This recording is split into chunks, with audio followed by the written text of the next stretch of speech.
마태복음 11장 16절에서 24절 이 본문을 행복의 시간으로 그렇게 제목을 잡았습니다. 행복의 시간으로 그 말은 사랑의 시간으로 그런 뜻이고요. 사랑의 시간으로 그 뜻은 아픔의 시간으로 그런 뜻입니다.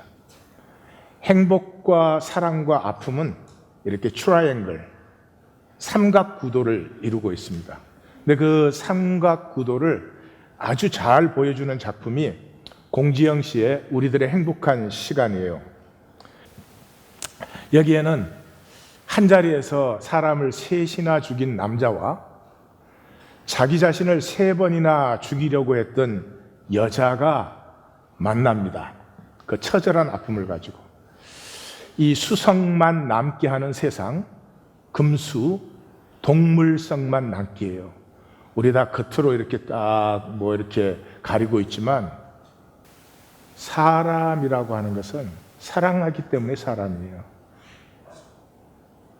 사랑으로 사는 사람 없어요. 그 말은 동물성으로 삽니다. 이겨야 되고, 내가 유리해야 되고, 내가 더 힘이 있어야 되고, 나는 안전해야 되고, 그런 거죠. 인성이 사라졌습니다. 그래서 물질이 이렇게 풍성한데도 행복이 없어요. 그런 세상 속에서 사람과 사람이 만나게 되는 것이, 인성과 인성이 만나게 되는 것이 얼마나 아픈가 하는 것을 잘 보여주는 작품입니다. 사형수 윤수에게 목요일 날 10시에서 1시까지 찾아가서 만나는 그런 얘기입니다. 그런데 이 사랑은 반드시 아픔을 동반하죠. 우리 자녀를 사랑하기 때문에 자녀 때문에 아파 본 적이 있죠. 그죠? 다른 아이들은 안 됐지만 아프지는 않죠. 자식은 사랑하니까. 이 작품에는 이제 그 상징적으로 애국가가 나옵니다. 애국가. 애국가는 우리의 노래잖아요. 우리 모두가 함께 하나로 부르는 노래죠. 그래서 이 윤수의 눈먼 맹인 동생 은수가 형, 애국가를 부를 때 나는 훌륭한 사람이 될 것 같아, 그렇게 표현합니다. 참 잘 표현한 거죠. 애국가는 우리가 모두 하나 되어서 한 마음으로 부르니까 우리가 다 한 마음으로 같이 살아가면 훌륭하게 안 될 사람이 누가 있겠어요. 그럼에도 불구하고 이 애국가를 좋아하는 은수는 아주 정말 안타깝고 처참하게 그 어린 생애를 마감하게 됩니다. 왜? 우리의 노래를 부르지만 우리는 결코 우리가 아닌 그런 참담한 세상 속에서 살고 있습니다. 만남이라는 게, 진정한 만남이 얼마나 어려운지, 아니 말 몇 마디를 통하게 하는 것에 우리가 얼마나 거부적이고 파괴적이고 우리는 절망감을 안고 있는지, 이런 것을 참 잘 표현한 작품입니다. 첫 번째 영상을 보겠습니다. 그래도 죽기 전 딱 한 번만이라도 보고 싶은 사람이 있습니다. 그때 그 애국가를 불렀던 사람, 딱 한 번이라도 좋으니 그 사람과 만나보고 싶습니다. 수녀님, 왔습니다. 죽을 날만을 기다리던 어느 날, 어서 와. 저는 마침내 그 사람과 만나게 되었습니다. 반갑다. 오랫동안 저를 만나고 싶다는 편지를 보내왔던 모니카 수녀님. 다시는 오지 말소. 편지 같은 것도 보내지 말고 해. 끈질기게 편지를 보내오는 수녀님에게 거절의 이사를 밝히기에 나갔던 자리에 그 사람이 있었습니다. 저기 잠깐만. 그래도 이건 먹어. 응?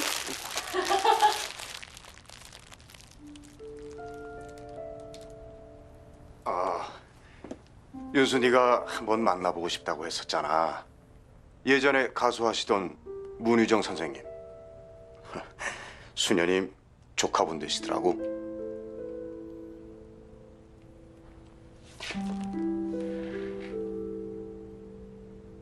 이게 그 사람과의 첫 만남입니다.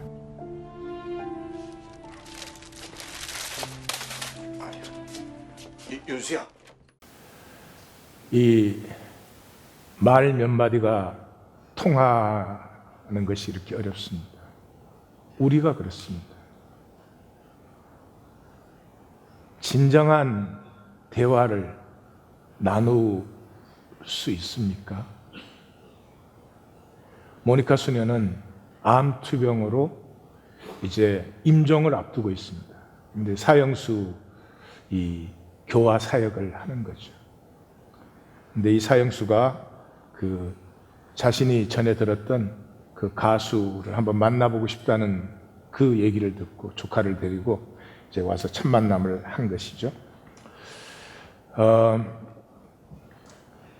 이 세 번째 만남에서는 이제 자신이 죽인 파출부, 그 파출부 아줌마의 엄마니까 할머니죠. 할머니가 세 번째 그 면회 때 옵니다.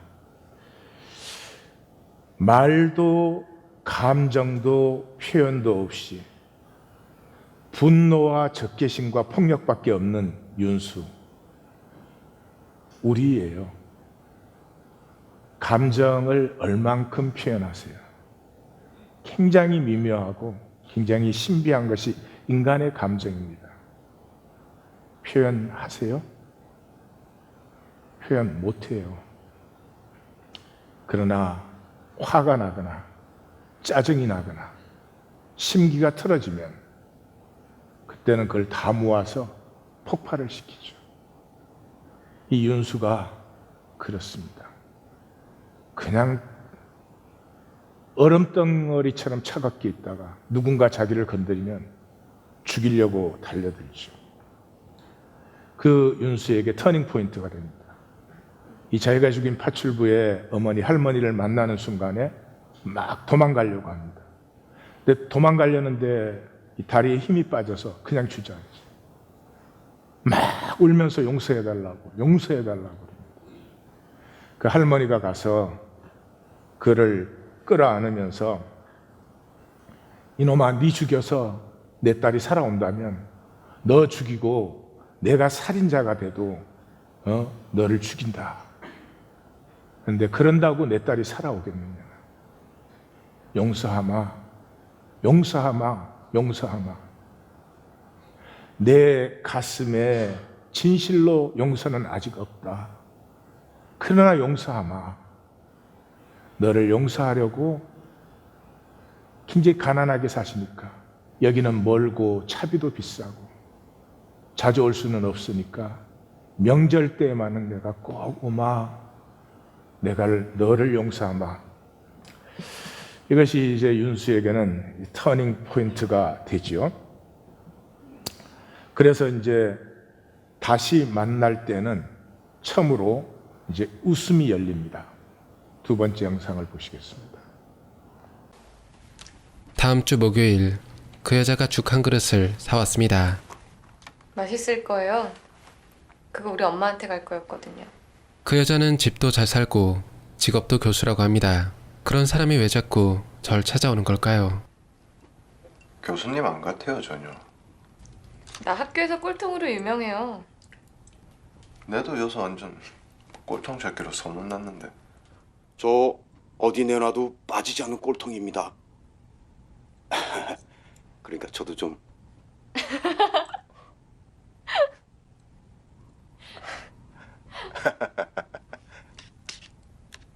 정말 오랜만에 웃어본 것 같습니다. 이제 진짜 얘기 할 차례 아닌가요? 저는 동생과 저의 이야기를 그녀에게 털어놓았습니다. 엄마에게 버려진 뒤 저와 동생은 길거리에서 구걸을 해 하루하루 입에 풀칠을 하며 살아갔습니다. 그리고 그때 우리는 그녀가 부르는 애국가를 들었습니다. 그녀는 어느 야구 경기장에서 애국가를 부르고 있었습니다. 홍아, 저 목소리 되게 좋지? 우리나라에서 애국가 부르는 사람 중에 최고다. 듣고 있으니까 힘이 난다. 그녀의 목소리는 우리에게 살아갈 희망을 주는 것 같았습니다. 들리나? 억수로 많지? 엉아, 나 병원 말고 나이키 신발 사줘. 이 자식이 네 나이키 신발이 뭔지는 아나? 하지만 희망이란 우리 같은 가난한 사람들에겐 사치였는지도 모릅니다. 솔직히 전 그때 만약 동생이 없었다면 더 나았을 텐데 라고 생각했었습니다. 애국가 안 불러줄래? 입 닥치고 잠이나 자라. 다음날 동생은 눈을 뜨지 않았습니다. 옷을 피지 말고.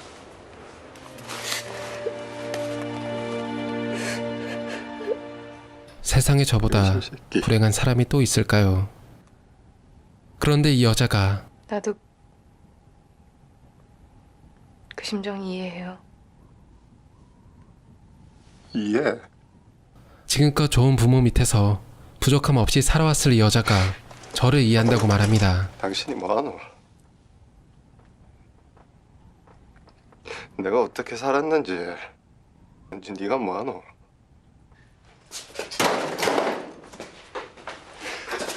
그냥 죽게 놔두라니까는 왜 와서 지랄이고? 내 좀 그냥 죽게 놔두란 말이다.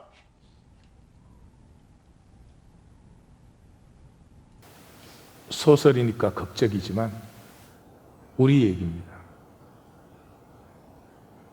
내 아픔은 나에게 절대적입니다.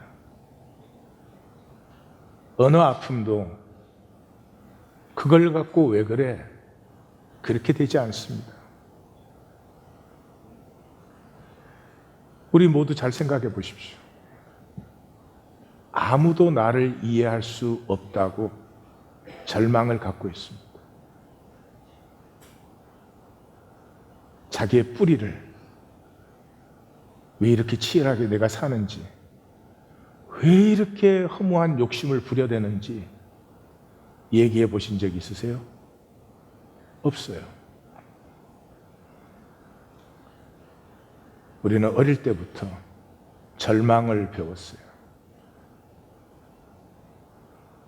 엄마, 아빠가 나를 이해해 주면 얼마나 좋겠어요.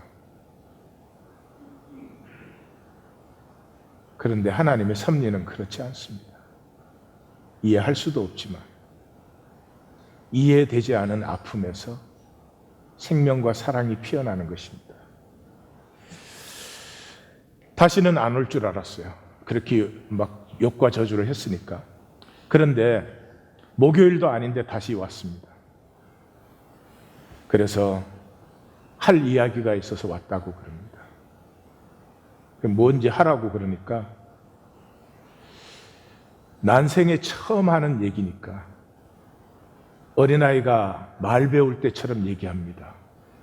나 15살 때 사촌 오빠에게 강간당했다.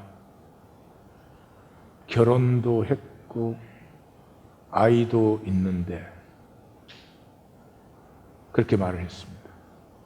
근데 말을 하고 보니까 이상하게 별것이 아니었던 것 같은 느낌이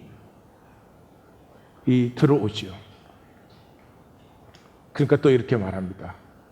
그래도 나 처음 말한 거다. 그리고 그 강간을 당하고 왔는데 엄마는 무마하려고 합니다. 그 큰 집이 이제 큰 회사를 경영해서 이 동생 집은 그 집에 뭐 걸로 다 먹고 살아요. 다 잘 살고 있는데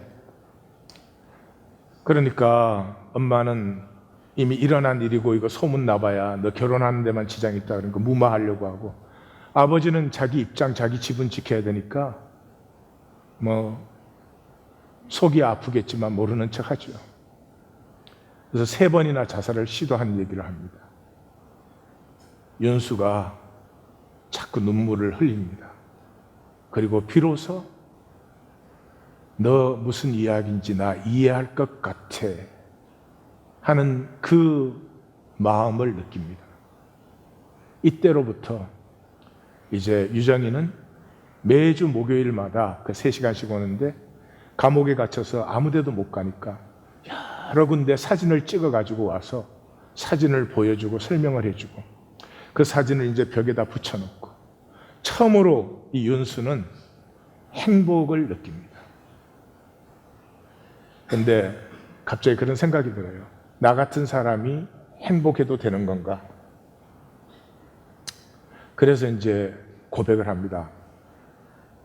동생이 죽고 나서 이제 뒷골목에서 살았죠. 그러다가 미용사를 만났어요. 처음으로 사랑을 했습니다. 그래서 뒷골목 삶을 이제 정리하고 배달하고 뭐 이렇게 열심히 살아가는데 임신 부작용이 생겼어요. 수술을 해야 되는데 수술비가 없습니다. 그러니까 옛날 뒷골목 시절에 형을 찾아가요. 형이 너 나 따라와서 한 번만 하면 내가 그 돈 다 책임져 준다 이래요. 그래서 강도질 하러 들어가서 그 형은 그 집에 17살 난 딸을 강간하고 죽여요. 그리고 그걸 막으러 오던 엄마도 죽입니다. 그 순간에 이제 윤수는 얼어붙어 버렸어요. 뭐 이해고 뭐고 이런 게 그냥 막막해져 버린 거죠. 근데 그 형이 막 소리를 질러요. 그 떨어진 칼을 칼 치워, 칼 치워. 그래서 이제 그 칼을 집어들었는데 그걸 가지고 어떻게 해야 될지를 모르는 거죠. 근데 그때 쇼핑 갔던 그 집 파출부가 문을 열고 들어왔습니다. 그 순간에 그 형이 찔러 찔러 막 소리를 질러요. 자기도 모르게 그 파출부를 찔렀어요. 그랬는데 이 형은 변호사 사가지고 이 윤수에게 다 덮어씌우고 윤수가 계획하고 주범이고 셋 다 윤수가 죽였고 검찰에서 고아 하나 누가 제대로 이 조사를 하겠습니까? 적당히 조사하고 경찰은 허위 자백만 강요하고 국선 변호사는 8달 동안에 2번 그것도 형식상 그냥 왔다가 갑니다. 그게 우리 세상이죠. 아프고 힘든 일이 일어나면 나쁜 놈 만들면 됩니다. 멀리 느껴지십니까? 우리 부부 사이도 그렇습니다. 어려운 일이 일어났는데 너가 잘못한 거면 나는 괜찮은 것입니다. 그것이 이 현상세계의 삶의 방식입니다. 국가가 됐든 심지어 교회가 됐든 어려움과 아픔이 있으면 함께 보듬어 주는 것이 아니고 나쁜 놈만 하나 만들면 다 해결된 것이죠.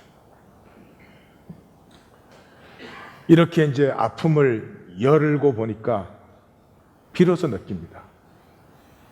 이 세상에도 사랑이 있다고 하는 것을 처음으로 살고 싶어졌습니다. 이때 살고 싶은 것은 단순히 이 세상, 이 현상 세계가 아닙니다. 영원히 살 준비가 된 것이죠. 윤수는 마지막에 나는 다시 태어났습니다. 다시 태어났다는 말이 무엇인 줄 아십니까? 모든 것 뒤에, 그 아픔 뒤에도 사랑이 있는 걸 보는 것입니다. 그리고 부족한데 사랑으로 사는 것입니다. 그래서 사랑합니다라고 고백을 합니다.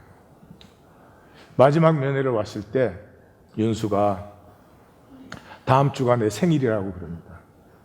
그러니까 무엇을 갖고 싶냐 그러니까 나이키 신발을 갖고 싶다고 합니다.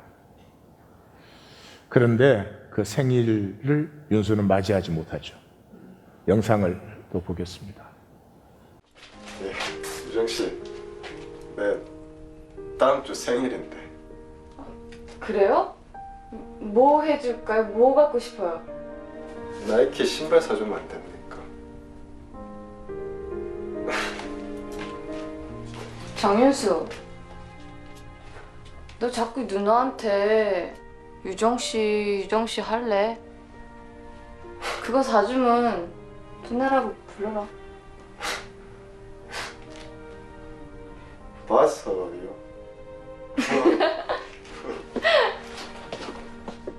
다음 그녀가 올 날이 너무 기대가 됩니다. 3987 정윤수 연애. 하지만 그날은 오지 않았습니다. 목요일도 아닌데. 아, 유정 씨인가 보다. 준비해라.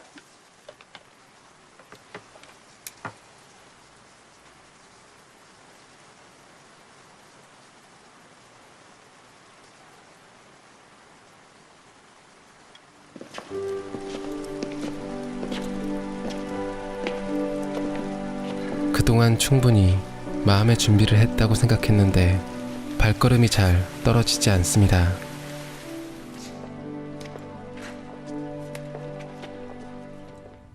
정윤수, 경기도 성남시 수정구 산성동 250의 3 맞습니까? 예. 저로 인해 희생당한 분들께 사죄드립니다.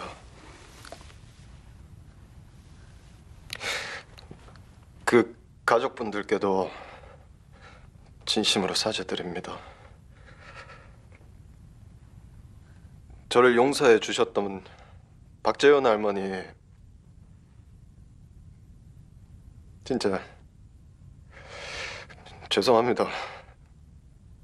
그리고 감사합니다. 할머니의 용기로 제가 다시 태어날 수 있었습니다.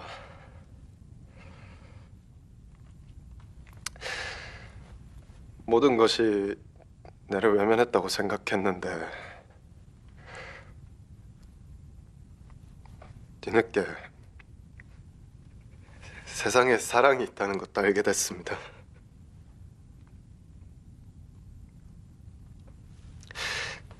수녀님은 저한테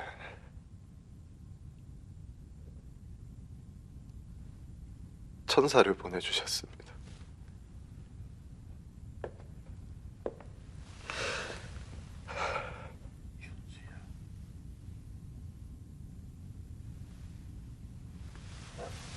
그녀가 지금 여기에 와 있습니다.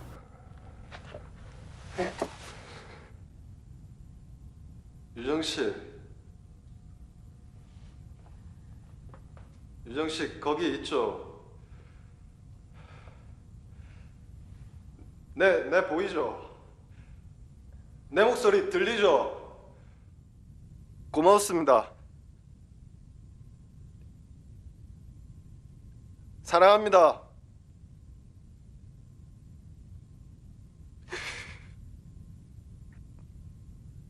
누나!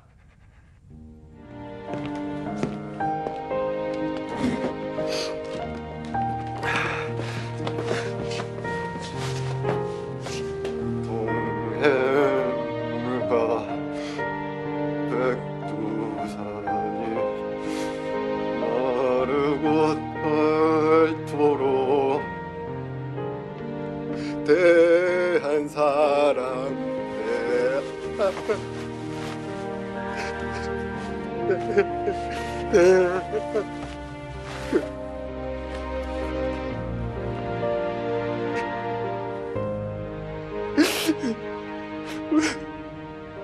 무서워요.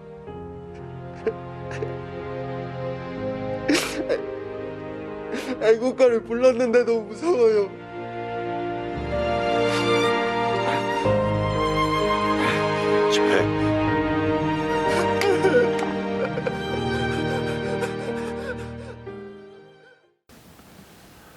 모든 것이 나를 외면했다고 생각했는데 내가 모든 것을 외면하고 있는 것을 만났죠. 윤수는 자기는 사형수니까 그 감옥에서 아무도 자기를 못 건드려요. 그런데 자기가 있는 그 감옥에 생계형 범죄자가 4,000명이나 있는 것을 보기 시작해요.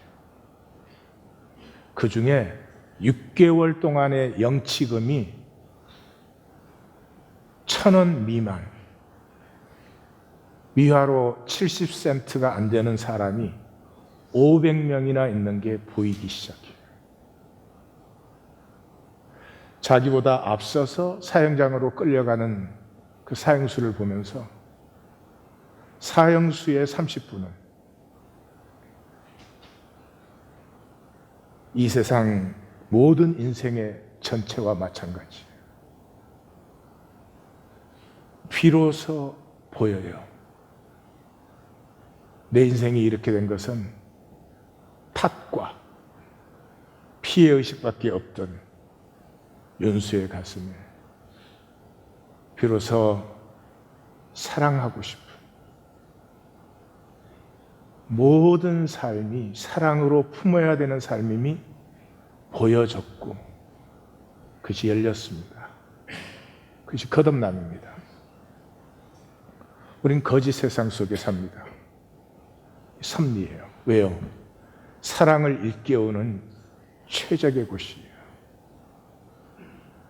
모두가 원하는 것 딱 한 가지예요. 내 진심이 이해받기를. 내가 잘나고 못나고 아니에요. 내 아픔을 누군가는 나처럼 그렇게 알고 교통되기를. 그 거짓 세상 속에서 우리는 미친 것처럼 살죠. 옷, 차, 집, 좋은 거 자랑하려고. 남보다 잘나겠다고. 미치고 뒤지고는 못 살죠. 세상은 어떻게 됐든 나는 그저 편하게 먹고 살아야 됩니다. 나는 어려움 없고 문제 없어야 됩니다. 잘못은 아니겠죠. 몸을 가지고 사는 사람에게 그걸 잘못이라고 말할 수는 없겠죠. 그러나 참 허무한 것입니다.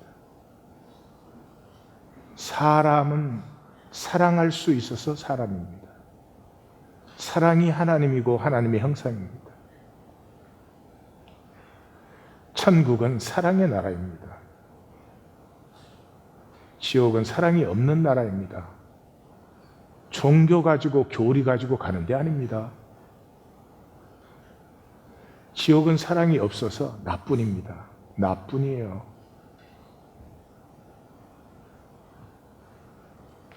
이 작품 끝에 유정이는 엄마가 되는 상상을 합니다.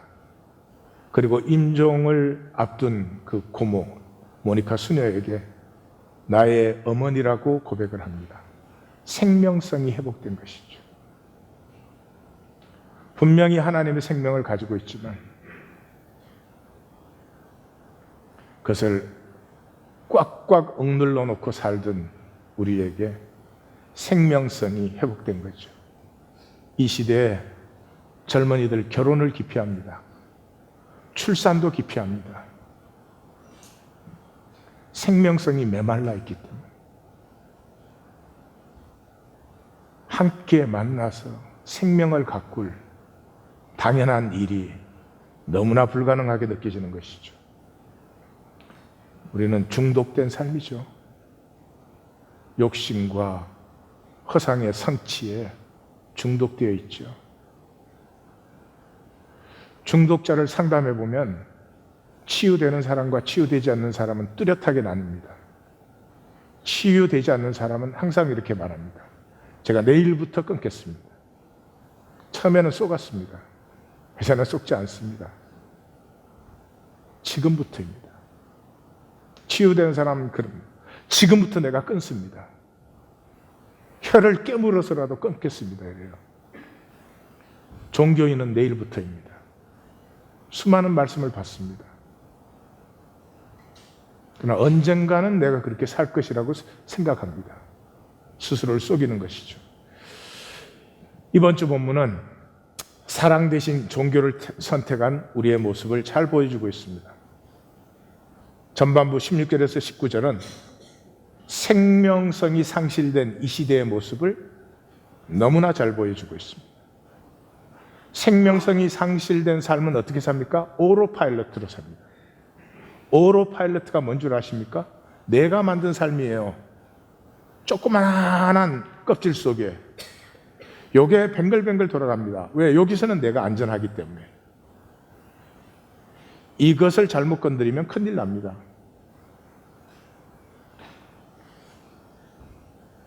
예수님께서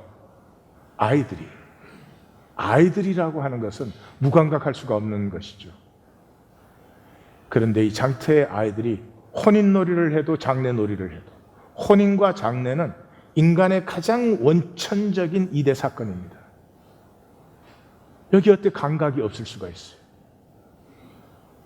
그런데 아이들이 무감각하고 무반응합니다. 왜요? 이 세대의 관심은 하나밖에 없습니다. 나 편하고 나 더 가지고. 그래서 이 단락을 예수님은 이렇게 마감합니다. 지혜는 그 자녀로 옳다함을 얻느니라. 우리 번역은 저기를 행한 일로 그랬는데 누가복음에는 자녀라고 잘 번역이 되어 있어요. 똑같은 단어예요. 택난 그런 단어예요. 이게 무슨 말이죠? 사랑은 아픔입니다. 아프지 않고 사랑할 수 없어요. 그렇기 때문에 지혜가 필요합니다. 사랑이 아픔이라고 해서 무자비하게 아프게 하는 것이 사랑이 아니죠. 아픔 때문에 더 귀한 것이 피어나게 하는 것이 사랑이죠. 그래서 지혜는 반드시 생명 열매를, 자녀를, 생명 열매를 맺는 것이죠. 하반부 20절에서 24절은 이 돌이키지 않음에 대해서 예수님이 진노하시는 거죠. 예수님의 화를 내시는 것이에요. 기독교는 이상한 생각을 합니다. 하나님은 화를 안 내신다고. 우리 성경의 하나님은 진노하시는 하나님이십니다. 어디에요? 생명이 파괴될 때. 그래서 예수님이 진노하십니다. 화 있을진저. 여기에는 2인칭으로 나옵니다. 너희. 권능을 가장 많이 행한 고을들이 회개하지 아니함으로 예수님께서 진노하셨다. 고라신과 벳세다야. 만약에 두로와 시도는 대표적인 이방이죠.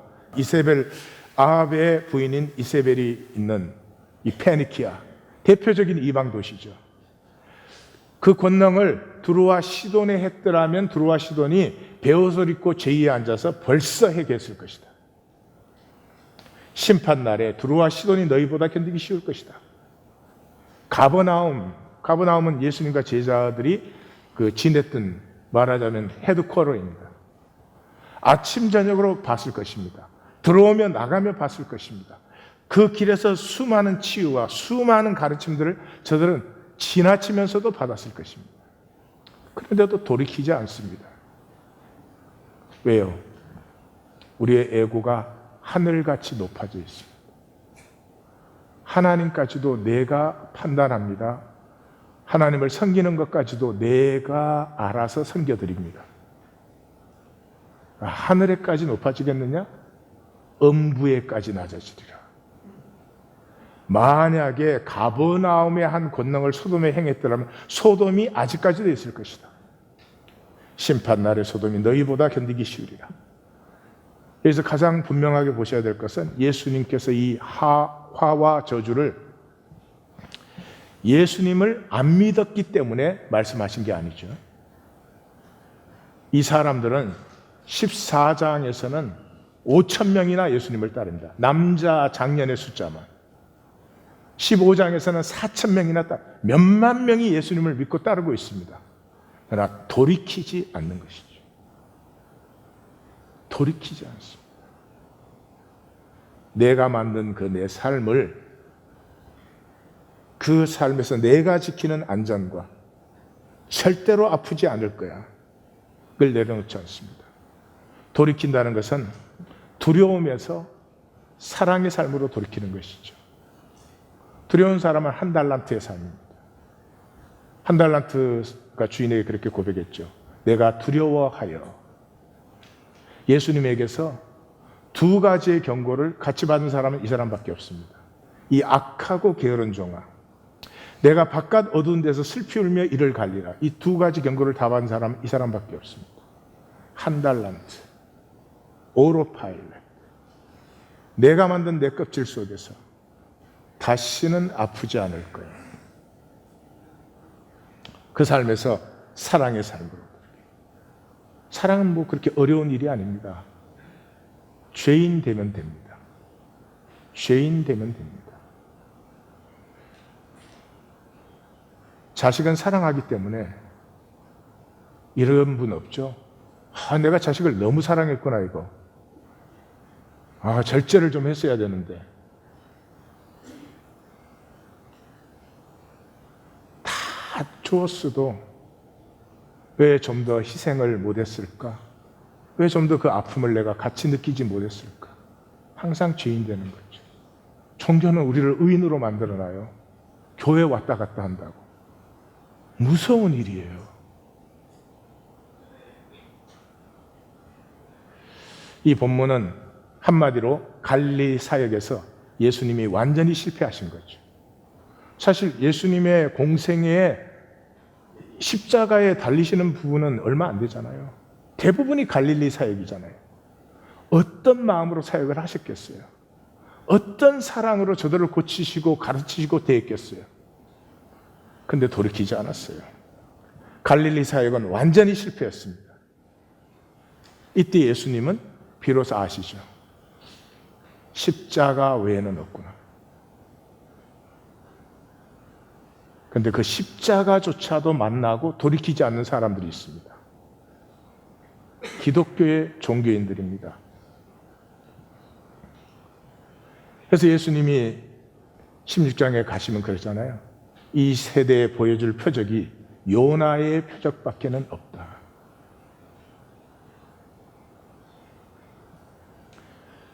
신앙이 뭡니까? 우린 신앙 그러니까 오해하기 쉽습니다. 신명기 6장 5절입니다. 마음을 다하고 뜻을 다하고 힘을 다하여 여호와 내 하나님을 사랑하라입니다. 사랑하라. 하나님과 교통하는 길도 하나님의 사랑을 받는 길도 사랑입니다. 사랑은 대체할 수 없습니다. 아무리 훌륭한 종교 행위를 해도 대체되지 않습니다. 그래서 복음서의 총결론이 뭘로 내립니까? 내가 나를 사랑하느냐.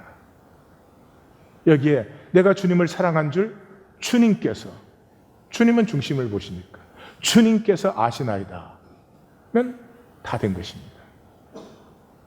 아니면 말과 생각이 부산한 거죠.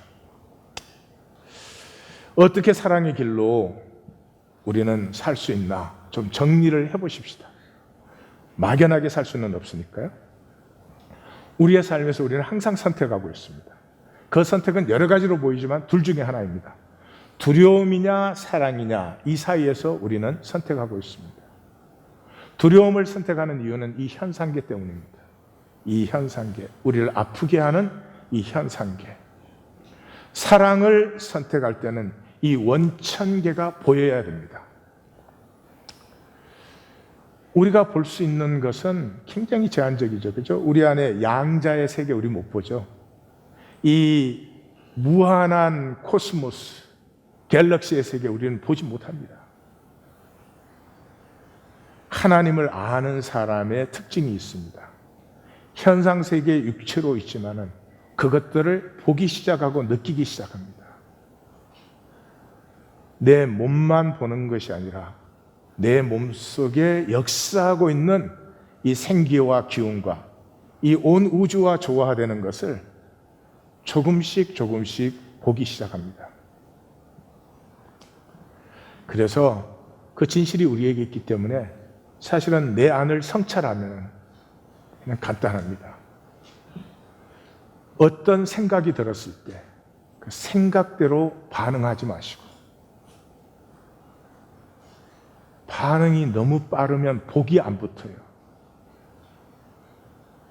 상황이나 말 한마디 탁 들리면 그냥 이게 리액트가 팍 튀어나오는 사람들이 있죠. 아마 세상 사는 게 너무 힘들어서 그러겠죠. 복이 안 붙어요. 이 두려움은 놀라게 하잖아요. 아무것도 아닌 것에 움찔움찔 이렇게 놀라게 하잖아요. 그래서 자꾸 껍질을 만들게 되는 거죠. 그때 성찰을 하면은 뭐 그렇게 세상에 두려운 거 없어요. 세상에 두려워할 건 아무것도 없어요. 두려운 건 딱 한 가지예요. 사랑하는 거예요. 사랑하는 건 두려운 일이에요. 아픔이 오기 때문에. 그렇지만 나머지는 허상이에요. 그래서 이것이 딱 성찰되는 순간에 정신이 맑아지고 세기상이 솟아나요. 에너지 레벨이 쫙 올라갑니다. 그래서 간단합니다. 모든 생각에 한 번씩만 질문하면 돼요. 이게 진실인가? 이게 진실인가? 금방 달라집니다. 우주는 사랑의 에너지잖아요. 하나님 다 창조하시고 좋았더라 그랬잖아요. 그리고 홍수 후에 무지개 약속을 주시잖아요. 무지개 약속이 땅이 있을 동안에는 심음과 거둠과 추위와 더위와 여름과 겨울과 낮과 밤이 쉬지 아니하리라. 이 현상의 사람은 이거 보면 저게 무지개 언약이야? 그럴 거예요. 예, 그렇습니다. 어마어마한 것입니다. 두 가지가 약속되어 있어요. 리듬, 그리고 항상 새로움이 와요. 어제가 어땠어도 새로움은 또 밝아옵니다. 지난 계절을 내가 잘못 살았어도 새 계절은 또 옵니다. 그리고 항상 리듬이 계속됩니다. 예. 새벽이 오면 해가 떠야 됩니다. 새벽이 왔는데 해가 안 떠요? 그러면 이 모든 건 아무 소용이 없습니다. 뭐든지 진리는 간단하죠. 온 세계가 사랑으로 인식되어집니다. 이때 조화를 누립니다. 그 윤수와 은수가 어릴 때 그 애국가 부르는 모습을 봤잖아요. 그게 뭐 일생에 그냥 지나가 버릴 수도 있죠. 근데 그것이 조화를 이루어서 유정이를 만나게 되고 다 죽습니다. 윤수만 죽는 게 아니고.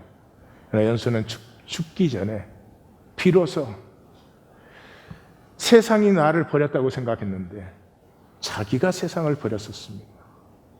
사랑이 열리고 사랑하고 싶고 나는 다시 태어났다고 고백할 수 있는 어마어마한 능력입니다.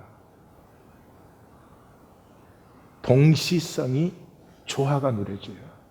왜 삶이 가난하고 메마르고 고달퍼요? 내가 나를 단절시켜서 사니까. 진정으로 허용해 보신 적이 있습니까? 아프고 힘들고 내 마음에 안 들어요. 이 세상에 내 마음에 드는 대로 돼 있는 것은 아무것도 없어요. 그걸 허용하는 거예요. 허용해 보면 알아요. 그게 하나님의 섭리고 복인 것을. 우리 어떻게 사는지 아세요? 자전거 타는 거 배울 때는요, 막 넘어질까 봐, 막 비틀비틀 할까 봐, 예? 앞에는 보지도 못하고 그렇게 배워요. 근데 자전거 배우면 그 다음에는 어떻게 해요? 넘어질까 뭐 그 신경 안 쓰잖아요. 그 바람이 불어오는 그 강둑길을 신나게 이렇게 타고 달리는 거 아니에요. 근데 우리 인생은 이상해요. 한 번도 그렇게 살지 않아요. 계속해서 막 넘어질까, 막 다른 사람들이 나 어떻게 볼까, 막 나 인정받고 있는가, 막 그렇게 살고 있는 것과 똑같아요. 그래서 이게 하나님의 사랑의 세계라는 게 내 가슴에 다가오면서 호기심이 회복되어요. 싱싱한 생명성이죠. 예. 하루가 열리면은 또 쳇바퀴 돌듯 오토파일럿을 사는 게 아니고요. 오늘 하루는 어떻게 살아볼까? 오늘 하루는 내가 조금 더 사랑할 수 있을까? 오늘 하루는 조금 더 아픔을 감당해 볼까? 오늘 하루에 나는 어제 나와 얼마나 달라질까? 호기심이 생겨요. 문제조차도 새롭게 인식되기 시작하죠. 예? 심지어 실패와 질병까지도 이게 하나님께서 내 안에 회복하실 게 있기 때문에 이런 시간을 주시고 회복의 시간이 조금 긴 거지 다른 것보다. 그러나 반드시 아픔이 있다면 아픔의 열매는 사랑으로 피는 것이니까 하나님이 어떤 일을 이루실까? 이런 호기심이 일어나죠. 그 삶에는 틈이 생기기 시작해요. 제일 불쌍한 게 틈이 없어요. 뭐 보면 들으면 말하면 막 그 다음에 막 마구잡이로 나가요. 리액트가. 틈이 없는 음악은 소음이에요. 음악이 될 수 없죠. 틈이 없는 글은 허튼 것이에요. 글이 될 수가 없죠. 침묵은 창조의 자궁이다. 침묵이 없으면 리액트뿐이에요. 말과 말 사이, 생각과 생각 사이. 말은 언어로 되고 말은 언어로 반응하잖아요. 그러니까 말과 말의 사이에는 언어가 없지요. 침묵이죠. 생각과 생각. 그래서 틈새에서 새로움은 피어나요. 이 언어는 나의 세계지만 언어와 언어 사이에 원천계가 열리는 그 틈새에서 들림이 일어납니다. 그때 이 상황에서부터 자유한 나를 발견합니다. 억눌렸던 에너지가 생수의 강으로 솟기 시작합니다. 그리고 초연함이 생겨요. 일일이 반응하고 일일이 맞냐 틀리냐 잘났냐 못났냐 일이 된 거냐 안 된 거냐 좀 놔두고 보면 다 돼요. 일이 안 되는 이유는 놔두지 않기 때문이에요. 그냥 하나님을 해방하지만 않으면 되는데 우리의 모든 생각이 우리의 모든 결정이 하나님을 해방해요. 허용이 비로소 일어났죠. 자, 이것을 실제로 어떻게 하는지 팁까지도 드립니다. 2020년은 거듭나는 해로 저는 작정했습니다. 설교 맨날 듣고 제자리 돌아가는 그런 삶이 아니라 원하면 구체적으로 행동할 수 있는 것을 하나씩 하나씩 이제 심어 나가는 것이죠. 실제 훈련은 간단합니다. 마음의 우선성이에요. 아까 말씀드렸죠. 아무리 마음이 작아도 우주를 품을 수 있어요. 예수님은 마음과 믿음이 일치하면 산도 옮긴다 그랬어요. 만일 너희가 믿음이 있고 의심하지 아니하면, 마음과 믿음이 일치하면 이 산들을 바다에 던져지라 해도 된다 이렇게 말씀하셨어요. 그래서 이 마음에서 피어나는 삶을 누리기 위해서 제일 첫 번째 필요한 것이 용서입니다. 용서는 내가 나를 사랑하는 것의 핵입니다. 용서하면 열매를 내가 누려요. 원수가 누리는 게 아니에요. 우리는 용서하면 원수가 편해질까 봐 용서를 절대 안 하거든. 자, 이 점에서 우리는 일치가 되었습니다. 그렇죠? 네. 그렇지만 용서 안 하는 건 참 바보예요. 왜냐 그러면 상처를 치료하지 않고 상처를 계속 감염시키는 거예요. 용서하지 않았다는 말은 그 상처에 또 상처받고 또 상처받고 일어나면 상처받고 이러는 거죠. 비슷하면 상처받고. 용서하셔야 됩니다. 나에게 용서가 없으면 적어보십시오. 그리고 주님의 이름으로 용서합니다. 그러면 됩니다. 그랬는데 또 아파오면 또 용서합니다. 그러면 돼요. 용서하려고 애쓰지 마세요. 용서한 느낌 가지려고 또 이상한 짓 하지 마세요. 용서한다 선언은 사람이 얼마나 소중한 것인데, 사람의 선포가. 그 다음에 용서하신 다음에는 사랑으로 삶을 인식하기를 선택하십시오. 나는 무엇을 보아도 사랑으로 볼 것이다. 사랑을 배우고 사랑을 살 것이다. 예수님이 진실로 진실로 내게 이르노니 사람이 거듭나지 아니하면 하나님 나라를 볼 수 없다 이랬거든요. 이게 하나님 나라를 들어가는 것보다 더 먼저 나오신 말씀이에요. 그러니까 이걸 뒤집어 엎으면 거듭난 사람은 봐요. 뭐를 봐요? 온 세상이 하나님의 사랑인 것을. 마귀가 엉망진창으로 속여놨지만은 본질은 어떻게 할 수 없어요. 잘 보세요. 윤수가 그랬죠. 이 세상의 모든 것 뒤에 사랑이 있음을 보았다고. 그래요. 나를 죽이려고 하는 사람도 어쩌면 내 사랑을 원했을 수도 있어요. 이제 뭘로 보고 뭘로 사셨어요? 그저 두려움으로 보고 두려움으로 살았잖아요. 저녁에 촬영하세요. 내일 하루의 일을 이렇게 보면서 내가 사랑으로 살고 사랑으로 보고 사랑으로 말하는 것을 한번 촬영을 쫙 하세요. 그리고 아침에 일어나면 거울 보시잖아요. 거울 보시면 자기 얼굴에 무척 신경 쓰는데 똑같아 그냥. 그러니까 신경 끄세요. 신경 끄고 그 자기 얼굴에 대해서 선포를 해주세요. 나는 사랑으로 보고 사랑으로 산다. 그럼 자꾸 이뻐져요. 왜 이래야 돼? 수술을 해야 되나? 뭐 이러면 자꾸 이상해져. 아침마다 선포하세요. 난 사랑으로 보고 사랑으로 산다. 다 같이 시작. 그 다음에 몸과 마음을 자꾸 이완시켜 주세요. 우리가 하는 게 아니에요. 우리를 통해서 피어나야 되기 때문에. 몸과 마음이 자연스러워지면 사랑은 열려요. 그래서 심호흡을 하면 마음이 기지개를 펴는 공간을 마련. 이 마음이 얼마나 억눌려 있는지 아세요? 그 다음에 더 좋은 건 자꾸 웃으세요. 이건 유니버시티 오브 서던 캘리포니아의 의과대학에서 엄청나게 길게 된 것을 제가 간단히 정리한 거예요. 예, 이 웃음에 대해서 의과대학들이 지금 다 써요. 웃으면 NK 세포가 생성된대요. NK는 내추럴 킬러라는 거예요. 그래서 암세포를 죽이는 세포예요. 우리는 매일 암세포가 생겨요. 아시죠? 이것 우리가 암에 걸리지 않는 이유는 이 NK 세포가 건강하기 때문이에요. 이게 웃을 때 생긴대요. 보약 먹을 때가 아니고 웃을 때 얼마나 좋아요. 예? 그리고 생기가 활성화돼요. 근데 이게 억지로 웃어도 효과가 있대요. 왜냐하면 억지로 웃는 동안에 긴장을 동시에 할 수 없기 때문에. 그래서 억지로 웃는 것보다 더 좋은 건 얼굴만 웃는 거. 그거보다 더 좋은 건 파한대소래요.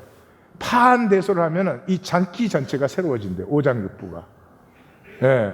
최고로 좋은 건 박장대소래요. 박장대소 하면은 다음 주에 제가 몸의 능력에 대해서 말씀해 드리겠습니다. 몸의 지능이 있어요. 예,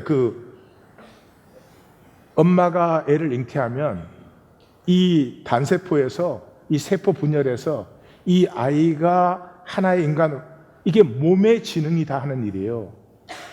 우리가 하는 게 아니에요. 그 다음에 몸에는 굉장한 창조력이 있어요. 예를 들면 마라톤을 시작하잖아요. 그러면 몸 전체가 마라톤에 합당하게끔 스스로 교정을 해요. 그리고 몸에 힘이 있어요. 우리의 모든 가능성은 우리 안에 있어요. 이 내면에 있는 것을 바깥으로 활성화시키는 것이 몸이 하는 일이에요. 내 머리로 할 수 없어요. 그게 박장대소할 때 그냥 활짝 피어나게 된다는 거죠. 이걸 거꾸로 살잖아요. 뭐 어떻게 해요? 탁과 피의 의식으로. 윤수의 평생, 유정이의 평생. 탓과 피해자 의식을 가질수록 능력은 박탈되어져요. 내가 나를 억누르는 거예요. 과거를 계속 수치와 죄책감으로 붙들고 있어요. 온 우주는 하나님의 사랑의 세계예요. 아픔이 있었다면 아픔보다 훨씬 30배, 60배, 100배 큰 사랑의 섭리가 하나님 안에는 반드시 있는 것입니다. 이 우주를 사랑의 세계로 볼 때요, 고통과 실패까지도 나를 변화시키려고 하시는, 나를 더 복되게 하시려고 하는 하나님의 이 변화필요의 사인으로 수용할 수 있고, 이렇게 수용하면서부터 합력하여 선이 피어나는 것입니다. 2020년은 우리 모두가 거듭납니다. 기도하십시다.